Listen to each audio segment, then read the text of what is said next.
اے انسانوں، آج میں آپ کو پریشان کرنے آیا ہوں۔ میں یہاں پر آپ کی ضمیر کو جھنجھوڑنے کے لیے آیا ہوں اور آپ کی آنکھیں کھولنے آیا ہوں۔ اسلام کے اس قدیم شہر میں ایسے لوگ ہیں جو بھوکے سوتے اور جاگتے ہیں۔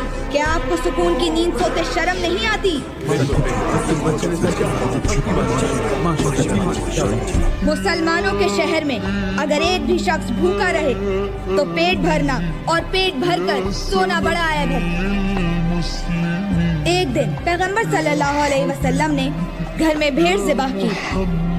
حضرت عائشہ نے اس کی ٹانگ کے سوا سارا گوشت پڑوسیوں میں بانٹ دیا۔ جب پیغمبر گھر آئے تو انہوں نے پوچھا کہ بھیڑ کا کتنا گوشت باقی بچا ہے؟ حضرت عائشہ نے جواب دیا، ایک